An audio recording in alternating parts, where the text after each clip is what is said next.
The West has never proved its ability to keep its word. When the Warsaw Pact and the Soviet Union disappeared, do you remember, President Putin repeatedly spoke about this, and President Lukashenko also mentioned those sworn assurances that were given to the Soviet and then to the Russian leadership that NATO would not expand to the east. They turned out to be lies.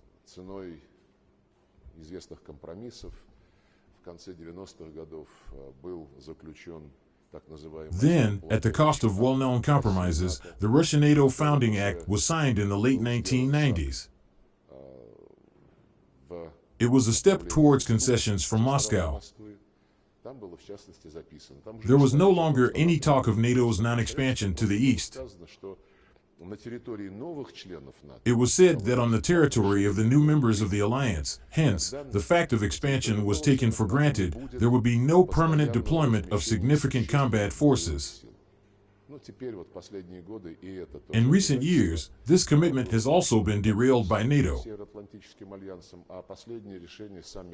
The latest decision of the recently held summit in Madrid proclaims a colossal increase in armed forces, weapons, military infrastructure on the eastern flank of this military-political bloc.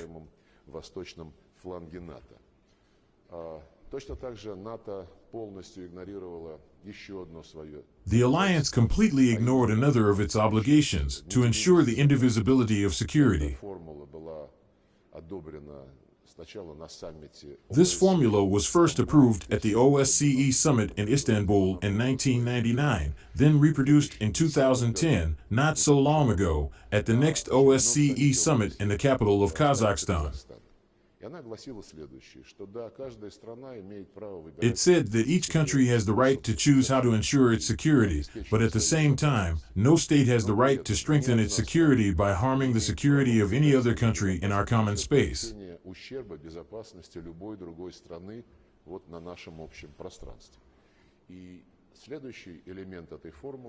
The next element of the formula was that no country, organization, or alliance had the right to claim a dominant role in Europe. NATO does exactly that. First, it ignores our security interests. Secondly, he declares that NATO is the pinnacle of political creativity and the best alliance in the world for all centuries, functioning for the benefit of all countries and peoples.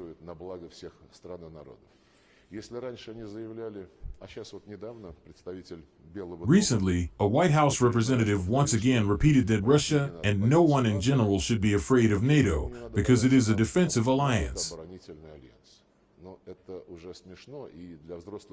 That's funny. Adults should be ashamed to say such obvious nonsense. When the Warsaw Pact was in place, it was clear who NATO was defending against. Similarly, the Warsaw Pact defended itself against NATO. There was a clear boundary between these two military-political alliances. There is no Warsaw Pact, there is no Soviet Union, and NATO has advanced to the east 5 times. If they have been a defensive alliance all this time, as they believe and claim, then who are they defending against?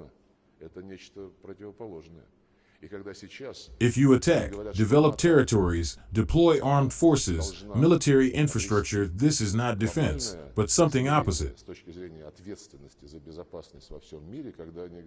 It is now said that the organization must acquire a global dimension in terms of responsibility for security throughout the world.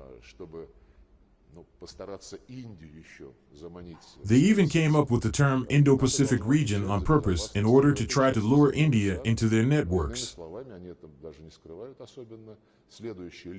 Now, they say, the alliance should be responsible for security in this part of the globe.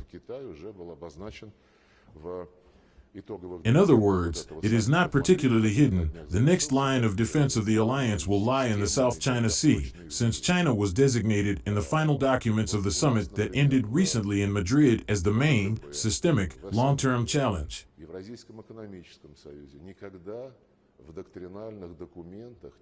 In our collective security treaty organization, the Commonwealth of Independent States, the Eurasian Economic Union, doctrinal documents never set the task of restraining someone. It is not stated that someone is a threat. In all the structures created in the post-Soviet space, we are engaged in constructive cooperation we create. They are constantly trying to look for an external enemy. This is largely due to the need to preserve the meaning of NATO's existence, which, many politicians and analysts in the West admit, was lost during the period when the Warsaw Pact and the Soviet Union disappeared and there were every chance to build a common space of security and economic cooperation.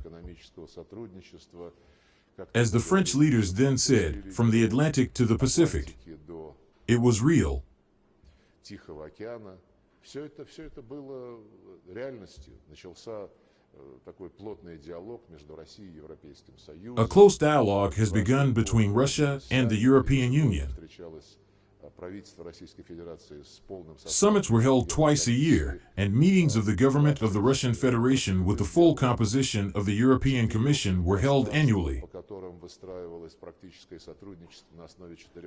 20 sectoral dialogues were held within the framework of 4 common spaces, along which practical cooperation was built on the basis of 4 relevant roadmaps.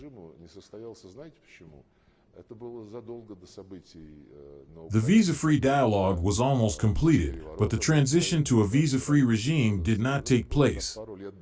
Do you know why? This was long before the events in Ukraine, the coup d'etat in February 2014, a couple of years before that.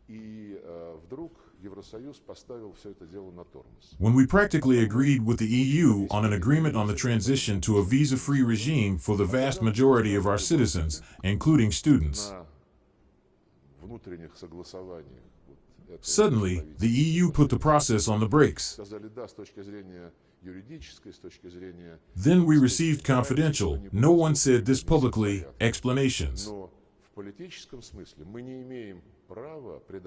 It turned out that the Baltic countries, in the course of internal negotiation of this intergovernmental agreement with Russia, said that from the point of view of legal and guarantees against abuse, everything is in order, but in a political sense, they do not have the right to provide a visa-free regime to Russia before it is given to Ukraine, Moldova, and Georgia.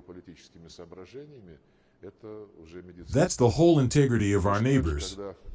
They are guided not at all by the interests of citizens of their own countries and those states with which they allegedly cooperate, but by purely geopolitical considerations. This is a medical fact.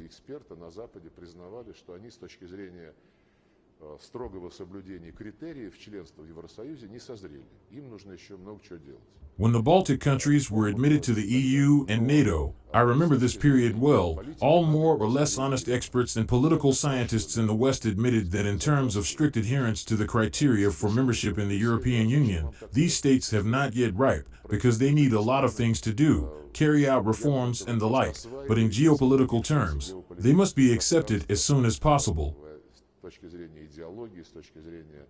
At that time, we silently asked our interlocutors in Brussels why we were in such a hurry. It was noted that this is simply the development of the vacated geopolitical space in terms of ideology, the spread of influence, and expansion.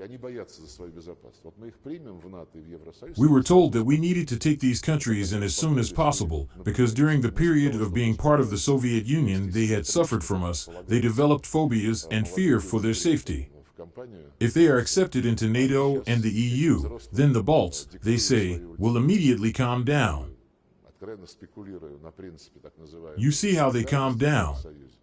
Instead of behaving decently, as young people accepted into the company of adults are supposed to, they dictate their ultimatums, openly speculate on the principles of solidarity in the EU, and force the EU to take a Russophobic line. There are similar moods among the Euro-Grands, but the heat, the sharpness of Russophobia, the frenzy are set precisely by the young Europeans, the Balts, Poles, and some other countries, whose governments, unfortunately, are beginning to forget about the role of Russia in the history of their countries.